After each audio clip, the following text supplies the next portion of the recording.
அவர்கள் அவருடைய இந்த நாள் பிறந்த நாளை சிறப்பாக இந்த நாளிலே இருந்து அது செம்மொழி நாளாக தமிழ்நாடு திராவிட மாடல் ஆட்சி முத்தமிழறிஞர் கலைஞர் அவர்களாலே உருவாக்கப்பட்டு சிறப்பாக இன்றைக்கு ஏறுநடை போடுகின்ற அறிஞர் நம்முடைய இந்தியாவே பாராட்டக்கூடிய முதல்வர் சமூக நீதிக்கான சரித்திர நாயகர் ஸ்டாலின் அவர்களுடைய சிறப்பான ஆட்சியிலே செம்மொழி நாள் என்று இந்த நாள் அறிவிக்கப்பட்டிருப்பது மிக மிக பாராட்டத்தகுந்தது, போற்றத்தகுந்தது.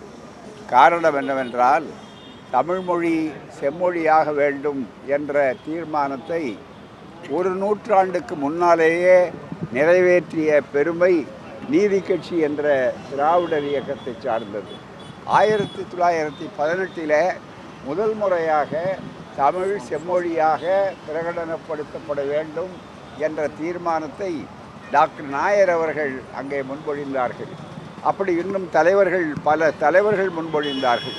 அப்படிப்பட்டிருக்கக்கூடிய அதை செயல்படுத்தக்கூடிய அளவில் நம்முடைய கலைஞர் அவர்கள்தான் அவர் உரிமைக்கு குரல் கொடுக்கிற நேரத்தில் உறவுக்கும் கை கொடுப்போம் என்று மிக தெளிவாக அறிவித்த காரணத்தினாலே ஐக்கிய முற்போக்கு கூட்டணி ஆட்சி ஏற்பட்ட அந்த நிலையில் அதை சிறப்பாக பயன்படுத்திய கலைஞர் அவர்கள் செம்மொழியாக தமிழ்மொழி அறிவிக்கப்பட வேண்டும் என்று அறிவித்து மன்மோகன் சிங் அவர்களுடைய தலைமையிலே திராவிட முன்னேற்றக் கழகம் பங்கேற்ற அந்த அமைச்சரவையிலே கலைஞர்களுடைய விடாத முயற்சியின் காரணமாக மிக சிறப்பாக 2004 ஆணை பிறப்பிக்கப்பட்டது. இன்னும் கேட்டால் தமிழ்மொழியை நீச்ச பாஷை என்று இன்னமும் கோவில்களுக்குள்ளே விடாமல் இன்னமும் மிகப்பெரிய அளவுக்கு இழிவுபடுத்தி கொண்டிருக்கிற அதற்கு காரணமான வடமொழி சமஸ்கிருதத்தை இவர்கள் உருவான பிற்பாடுதான், இந்த கதவை கலைஞர் தட்டி திறந்து வழியை ஏற்படுத்திய பிற்பாடுதான் சமஸ்கிருதத்துக்கும் 2005 ஆண்டு இதை பின்பற்றி தமிழை பின்பற்றி சமஸ்கிருதம் வடமொழி செம்மொழி என்று ஆனது. தேவபாஷை என்று சொன்னவர்களெல்லாம் நீச்ச பாஷை கதவு திறந்த பிற்பாடுதான் உள்ளே போய் ஆக்கிரமிப்பு முடிந்ததே தவிர வேறு இல்லை. இதுவே ஒரு பண்பாட்டு படையெடுப்பு முறியடிப்பு என்பதற்கும் அதே நேரத்தில் எல்லாருக்கும் எல்லாம் என்பதுதான் திராவிடர் இயக்கத்தினுடைய கொள்கை. எனவே தான் எங்களை எதிர்த்தவர்களுக்கும் கூட நாங்கள் எதிரிகள் அல்ல, அவர்களுக்கும் கூட வழிவிடுவோம். வெறுப்பை கொட்டுவது எங்கள் வேலை அல்ல, வெறுப்பை அணைத்து கொள்வதுதான் மனிதநேயம் என்பதை கலைஞர் அவர்கள் நிரூபித்து காட்டினார்கள். எனவேதான் செம்மொழி நாள் என்பது இருக்கிறதே, இது எம்மொழி செம்மொழி என்றும் மொழி என்ற இந்த தமிழை காப்பாற்றுவோம் என்பது அல்ல, வெறும் மொழி பிரச்சனை அல்ல, இது முழுக்க முழுக்க பண்பாட்டு பாதுகாப்பு பிரச்சனை. ஆகவே உலகம் முழுவதும் செம்மொழி நாளாக கொண்டாடுகிற இந்த நாளில் இந்த ஆட்சி, இன்றைய ஆட்சி மிக சிறப்பான வகையில் காட்சியாக இல்லாமல் இனத்தின் வீழ்ச்சியாக பண்பாட்டின் ஆட்சியாக நடைபெற்று கொண்டிருப்பது வாழ்நாள் முழுவதும் பெருமைப்பட்டது. எனவே ஒவ்வொரு பிறந்த நாளிலும் ஒவ்வொரு அரிய சாதனை களத்தின் மீதுதான் திராவிட மாடல் ஆட்சி நின்று கொண்டிருக்கிறது. எனவே தான் இந்த ஆட்சியை வெல்லுவதற்கு இனிமேல் அவ்வளவு எளிதாக எத்தனை பட்டாளம் கூட்டி வந்தாலும் எத்தனை கூலிப்படைகளும் அடமானப்படைகளும் வந்தாலும் கூட நடக்காது என்பதுதான் இன்றைய நிலை. அதைத்தான் மானமிகு சுயமரியாதைக்காரன் என்று தன்னை வர்ணித்து கொண்ட கலைஞர்களுடைய பிறந்த நாளில் சூளுரையாக ஏற்போம்.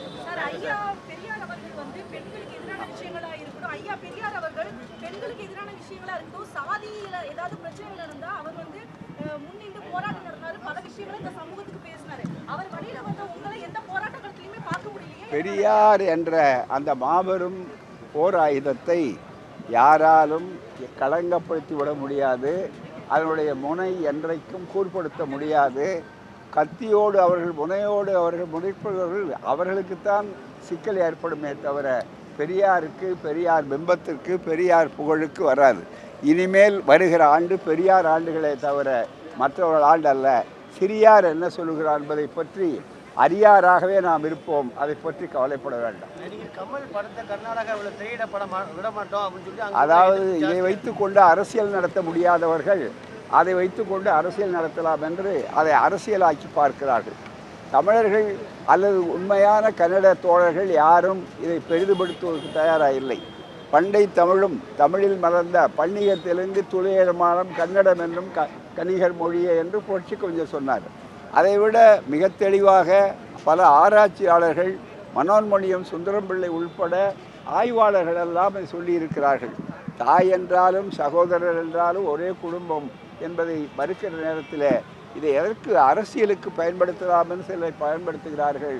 ஆனால் இது பயன்படாதது நிச்சயமாக. அந்த வகையில் திராவிடம் என்பது இருக்கிறத அது எல்லோருக்கும் எல்லாமும் என்பதுதான், எல்லோரையும் முட்டி விட்டு பார்ப்பதல்ல. நன்றி, வணக்கம். ஜூன்